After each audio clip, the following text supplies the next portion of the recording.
Hi, my name is Evgeny Jackpot, and in this video I want to share with you the process of painting a portrait. This is one of my first videos that I translate into English, so I apologize in advance for my English. I'm just starting now, and I will definitely get better in the future. In this video I want to tell you how to paint a portrait of Tom Hardy.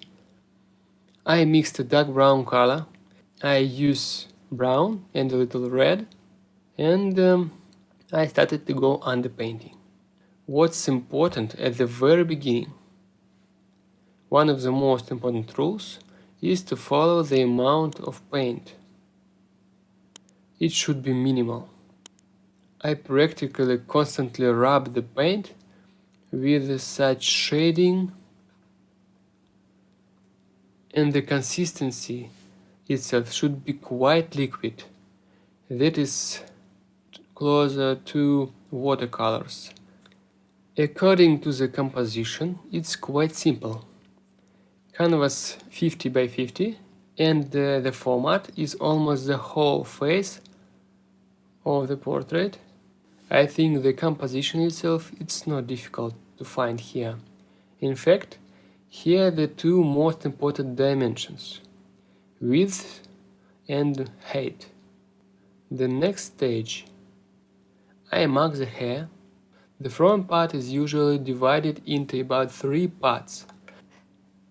That is from the base of the forehead to the eyebrows, from the eyebrows to the base of the nose, and from the base of the nose to the chin, 3 equal parts. I didn't draw these 2 lines dividing into 3 parts, because it's clear where they are. I immediately outlined the eye sockets, and here the nose. And now if you look at our forehead, it must be a little less than the other 2 parts. And next stage, I add shades on the nose, and a little I refine the shape of the face.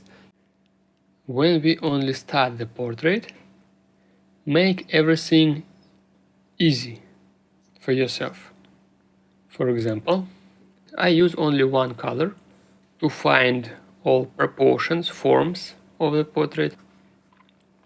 This color must be average tone for portrait. For example, here I used brown plus red and a little yellow, and I got the color similar to ochre or maybe a little orange, dirty orange. And this color will be not very light and not very dark.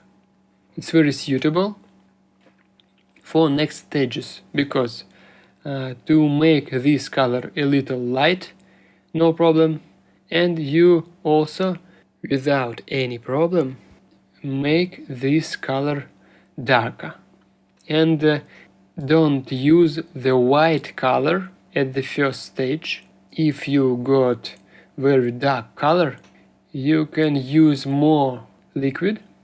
It will be more transparent on canvas, and this consistency will dry faster. So when we find the common form of your portrait, your silhouette, next stage, I mix more dark colors to add contrasts. Now on our canvas we have the white canvas, and it's needed to add darkest color, and this color we can find on our hairs, on eyebrows, maybe where we have shadow on the nose, and our beard. And of course add this dark color on our eye sockets. Use a hatching to add a minimum amount of the color. Why so important to add the darkest color? We have white canvas, and if we will paint on it without darkest color, our eyes will see other colors darker than we need to do. For example, the same red color on a black background will seem lighter, and on the white background it will be darker if we compare it to each other. So the next stage, I pick up all the dark ones and I mixed now peach color. We can get it from white, yellow and red. And because I use the same brush, it didn't turn out very well. On the top the color turned out to be darker, and I decided to close the darker places. I usually very practical in approach. When I mix some one color, for example for light places, and if I got darker color, so I use this color for darker places, and then to this color I add white, and I get the color which I want before. And at the first stage I use the largest possible brush or big size brush, and when you are just starting to work you can take a slightly smaller brush, but in general don't work with a thin brush, because a thin brush will force you to draw and draw, and we absolutely don't need it now. So I made a medium tone.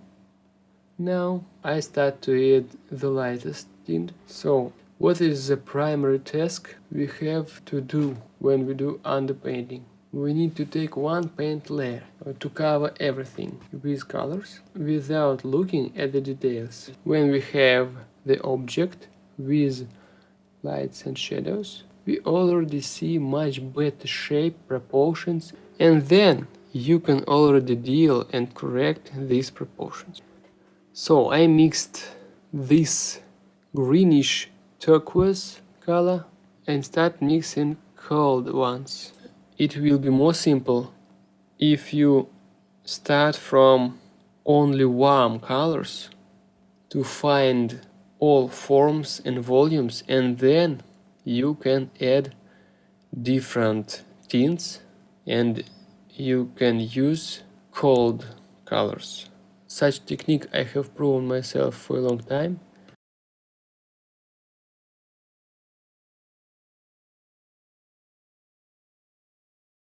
I find lips, and now I begin to work more accurately, and at the first stage it's very important to work quickly and don't pay much attention to details. I speed up the process twice because watching will be more suitable, because I already say the most basic things, and then I start working with some details, with adding any tints, tones. Now I'm working with a single flat brush, for example picking up pink on lips, adding shadow under the lip, and in fact we already have ready underpainting.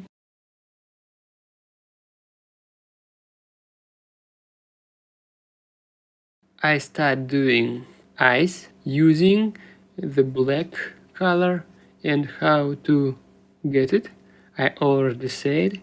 We use dark blue, brown and red a little. So when you painting eyes, start from the dark one color. I add our black color to upper eyelid, the pupil and eyebrow. In this case eyebrow also almost black. I use some gray color to our eyeball, and it will be better if you add at first time more dark color, and then you can make it lighter in center of the ball, and this ball will be with volume. I already start to make corrections if I see something wrong, and it's important here not to suffer for a very long time. It's better to take a break altogether, leave work, maybe drink tea, maybe walk around, look out the window to refresh your eyes a little.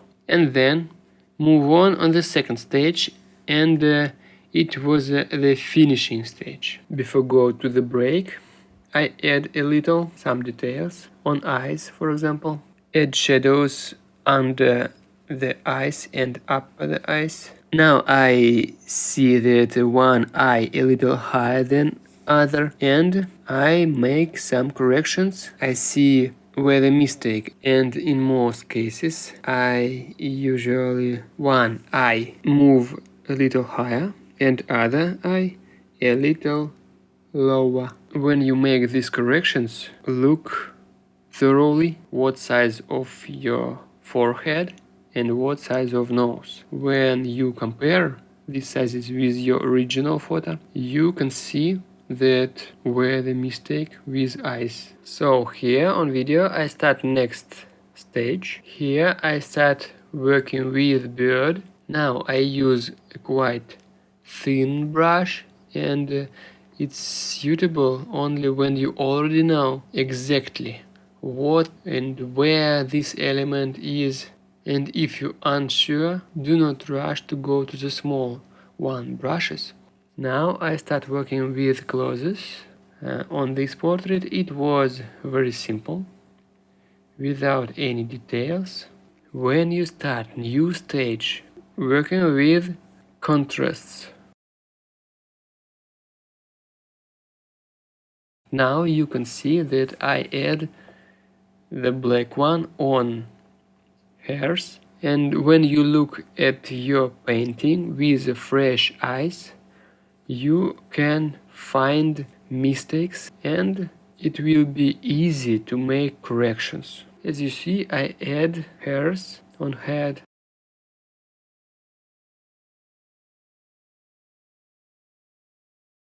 Also very good way to use your finger to move some places to other places. For example, I made wider the forehead. When you start second stage or maybe third stage, when you're looking at your painting with fresh eyes, first of all, looking at the painting as a whole thing and try to make corrections in big scale. And also you can see in your proportions, in your forms, in your volumes, something mistakes, and try to correct them. And then after this you can try to add more bright colors, more contrast colors. Then I start mix color for background. I decided to use such light green color, light turquoise, and in this case I decided to make a not usual background. I decided only highlight the portrait. And when you do background, what is important to do?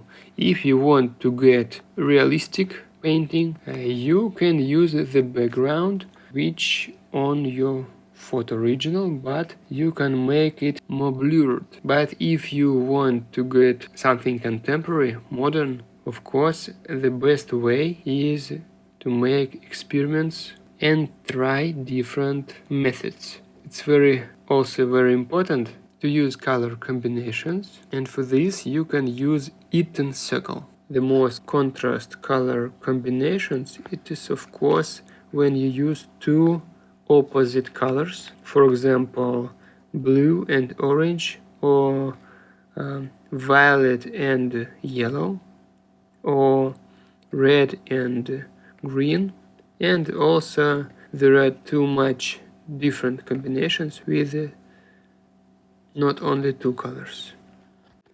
And also one recommendation about background: when you use some color which is missing on the portrait, it will look not so good. For example, in this case I use such bright green color, and I add this color on the portrait too in some places. And when you mix a little background with your portrait, all painting stand the whole piece. It will be more harmonious. It's very often when I do background, on the painting.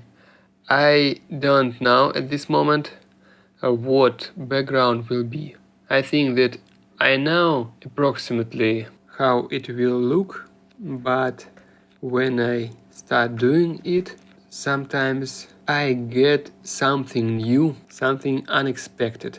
And of course, I change my plans for this and doing this new idea. And the most interesting part begins. It is the stage of experiments. I guess the most important part for learning is first one. The most interesting stage is last one.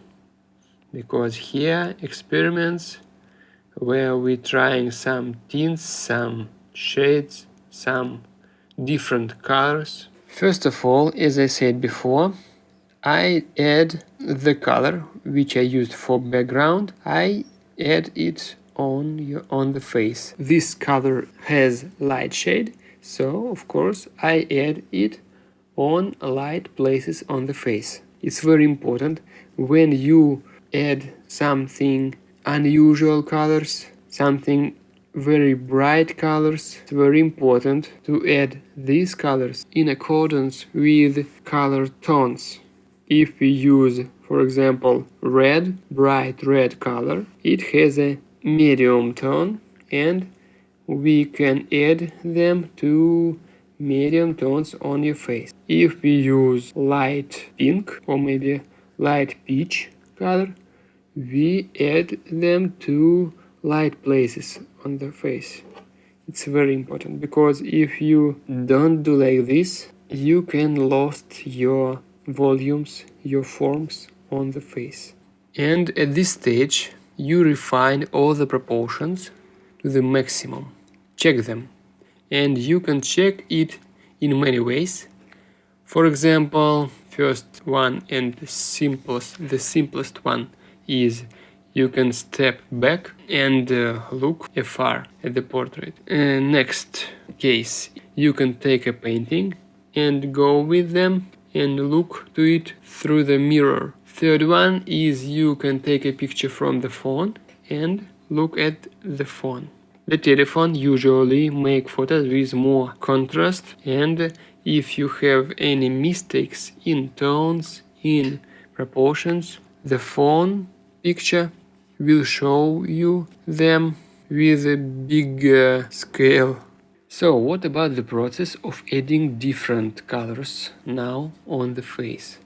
The most important thing here is experiments. Don't afraid to add different colors. If you add something wrong, if the color which you add looking very bad, you always wipe it off with a rag or with a finger. Also, if you use a finger, you can make it more soften. Usually the main problems is our stereotypes. For example, at my early age, I afraid to use such colors as green, blue on the face. It was for me as a ban. These stereotypes limited us, and try different colors, different techniques, different methods, even if these actions seem wrong. So I start detail eyes, and what's important here? Of course, you can make the volume of lower eyelid and upper eyelid. Here at this case with Tom Hardy, upper eyelid, we didn't see the volume of upper eyelid, but lower eyelid you can see very good. So now I make pupils and iris, and the pupil remains black, and at the bottom I highlight it a little, and usually next to the pupil I use for highlighting iris blue plus gray a little. Then our lower eyelid had a thickness. It's very important that lower eyelid had a volume. In angles of eyes, our eyeball must be dark. The near to iris, eyeball must be lighter. In order to understand how the eyes are drawn well, I advise you to watch my video how to draw eye. And this video I want to finish here. I hope it was useful for you. The main task was to show you how to find volumes and forms, proportions. But if you want to plunge deeper, if you want to know how to add different shades, tints, how to make right shadows and light, how to paint eyes, nose, and other parts of face, so you can see it in my different videos on my YouTube channel or in my course, which I translate now, where I share the whole information about how I paint portraits, how I make experiments. So thank you for watching, and we'll be in connect. And I wish you creative success. Good luck.